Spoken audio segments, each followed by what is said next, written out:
How many of you homeschool mamas get up every morning stressed about your plans for the day? You're like, oh, I don't really know what I'm doing today. I think I'll just pull the covers over my head. Let the kids figure it out for themselves. Okay, some of us can't do that because we've got little ones and we gotta, make sure they, stay alive. But some of us have teenagers and we can kind of do that if we wanted to. But I'm here to tell you that you don't need to have like a really structured plan every single day. I know today is a biblical bath, and we're talking about plans. And I'm gonna do a little cheating because I'm gonna read a little excerpt from my Bible, but we're gonna look at Jeremiah 29:11. Yes, everybody knows about that. But the little excerpt here that supports the scripture it was pretty profound, pretty powerful, and I can give the reference of where it comes from. But I just thought it'd be helpful for us to understand that our plans are pretty much laid out for us every single day. We just got to be able to rely on the God that we serve to help us with those plans. And Jeremiah 29:11 says, "For I know the thoughts that I think towards you, saith the Lord, thoughts of peace and not evil, to give you an expected end." Now, I know some of you may think, okay, yeah, my little toddler, she or he is tripping. It's a little evil going on right now. But God says, those aren't the thoughts I have towards you. And this little excerpt here, it's called "The Blessings in Our Trials." Let's check out what it says.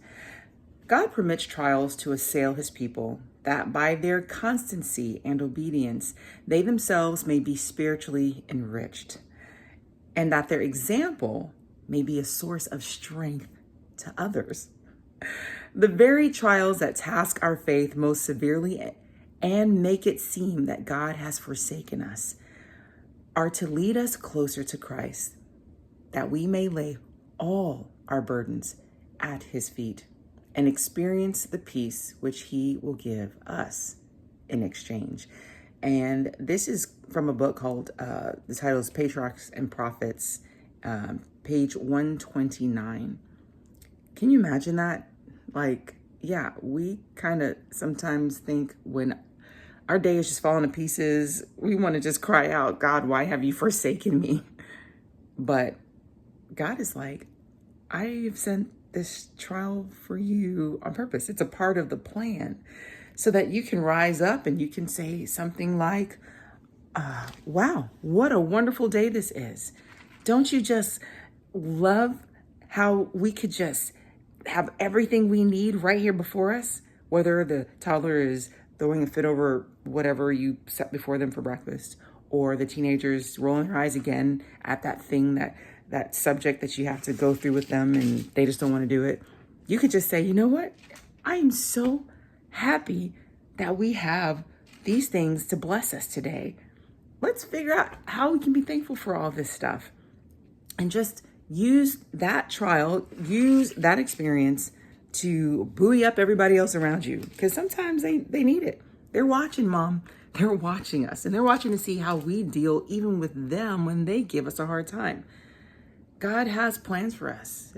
He has thoughts. The word thought usually is translated as plans. He has thoughts towards us. And these thoughts are not of evil, but they are thoughts of peace. Why do we need to take hold of that? Because we need peace in our own lives. In spite of not knowing what the day has for us, we need that peace. "My peace I leave with you. Peace I give unto you. My peace I leave with you. Not the peace that the world gives, give I unto you."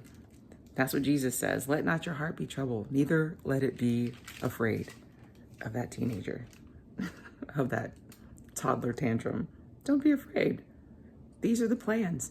And this works to lean on the fact that he planned all this out for you, because it allows for you to be able to change the way you think about how your day is going and how it's going to go. Even when you wake up first thing in the morning, you can know everything that happens is supposed to happen that way. Keep yourself covered in prayer. Cover your kids in prayer. Have not just an optimistic, but a rational mindset. And we'll talk about that on Monday. Check me out on Monday for a mindset reset. And you guys just have a beautiful day with your family. Thanks for hanging out with me on this biblical bath. Tell me in the comments below, what are the plans and the thoughts that you see that God has for you today that worked in your favor?